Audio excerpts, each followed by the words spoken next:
42% బీసీలకు రిజర్వేషన్ కల్పించిన తర్వాతనే స్థానిక సంస్థల ఎన్నికలకు పోతామని పీసీసీ అధ్యక్షుడు మహేష్ కుమార్ గౌడ్ వెల్లడించారు. బీసీలకు 42% రిజర్వేషన్ కల్పిస్తూ ఆర్డినెన్స్ ఇవ్వాలని కేబినెట్ నిర్ణయం తీసుకోవడం స్వాగతించదగ్గ విషయమని ఆయన కొనియాడారు. పంచాయతీరాజ్ చట్టంలో ఇందుకు అవసరమైన సవరణ చేస్తామని వెల్లడించారు. ఈ రాష్ట్రంలో బీసీల సంఖ్య, ఎస్సీ, ఎస్టీ, మైనారిటీల సంఖ్య తేల్చిన సందర్భం. కాంగ్రెస్ పార్టీ ఇచ్చిన మాట నిలబెట్టుకునే క్రమంలో కామారెడ్డిలో మేము బీసీ డిక్లరేషన్ ఆ రోజు నేనే ప్రవేశపెట్టినాను. ఆనాడు చెప్పాం 42% రిజర్వేషన్ స్థానిక సంస్థలు ఇస్తామని.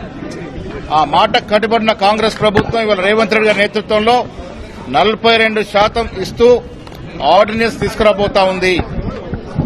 నేను పలుమార్లు చెప్పాను, ఎవరన్ని అవాకులు చెవాకులు మాట్లాడినా కాంగ్రెస్ పార్టీ ఇచ్చిన మాట కట్టుబడి ఉంది.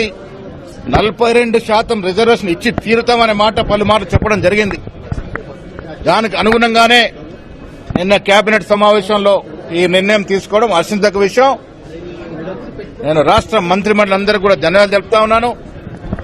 ఇది బీసీలకు ఒక సువర్ణ అవకాశం. దీన్ని సద్వినియోగం చేసుకోవాలి.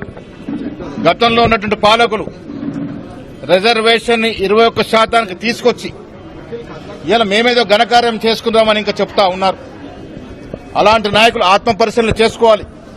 మీరు గతంలో బీసీలకు ఇచ్చినటువంటి పరిస్థితి ఏంటి, బీసీలకు ఇచ్చిన సదుపాయాలు ఏంటి, ఎందుకు బీసీలు రిజర్వేషన్ తగ్గించాల్సి వచ్చింది, ఇవన్నీ కూడా ఆత్మపరిశీలన చేసుకోవాలి. ఇలా కాంగ్రెస్ పార్టీ ఒక్కటే ఇచ్చిన మాట కట్టుబడి 42% రిజర్వేషన్ ఇస్తూ లోకల్ బాడీ ఎన్నికలకు పోతా ఉన్నాము.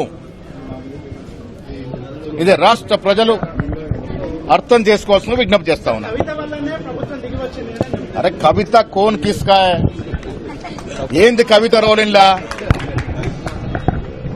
కాంగ్రెస్ పార్టీ చేస్తున్న ఘనకార్యాన్ని తనేదో కలర్ పూసుకొని నేనేదో చేస్తున్నాను చెప్పుకుంటే నవ్వుకుంటారమ్మా జనం. నీకేం సంబంధం బీసీలతో? నీకంత చిత్తశుద్ధి ఉంటే మీ నాయన ముఖ్యమంత్రి ఉన్నప్పుడు, మీ అన్న బావలు మంత్రులుగా ఉన్నప్పుడు, నువ్వు పార్లమెంట్ సభ్యురాలు ఉన్నప్పుడు, నువ్వు ఎమ్మెల్సీగా ఉన్నప్పుడు ఏం వెలగబెట్టావు బీసీల కొరకు? ఒక్క రోజున మాట్లాడినావు బీసీల గురించి? ఇలా అధికారులు దిగిపోయిన తర్వాత బీసీలు గుర్తొస్తున్నారు నీకు. చోటా మోటాలు ధర్నాలు చేసి నా వల్లే. అరే నవ్వుకుంటారు జనం మీరు ఆ మాటలంటే. నీ వల్లే అంటే నువ్వు ఎవరు అసలు? దీంట్లో నీ భాగస్వామ్యం ఏంది? అడుగడుగున బీసీని వంచిన బీఆర్ఎస్ ప్రభుత్వ అధినేత కూతురు నువ్వు. ఇవాళ నువ్వు ఏదో క్లెయిమ్ చేసుకునే ప్రయత్నం చేస్తే ప్రజలు తిరస్కరిస్తారమ్మా. నీకు సంబంధం లేదు, నీకు ప్రమేయం లేదు. ఇది కాంగ్రెస్ పార్టీ ఇచ్చిన వాగ్దానం, ఇది కాంగ్రెస్ పార్టీ నిలబెట్టుకున్న వాగ్దానం. ఇలా బీఆర్ఎస్ గాని బీజేపీకి గాని ఏమి ప్రమేయం లేదు ఇందులో. ఇది రాహుల్ గాంధీ గారి ఎజెండా, ఇది రేవంత్ రెడ్డి గారు ఇంప్లిమెంట్ చేస్తున్నటువంటి కార్యక్రమం. ఇది కాంగ్రెస్ పార్టీ యొక్క కమిట్మెంట్. దాన్ని అర్థం చేసుకోవాలా. ఈ కవితలు భవితలకు ఏం సంబంధం లేదు. ఇది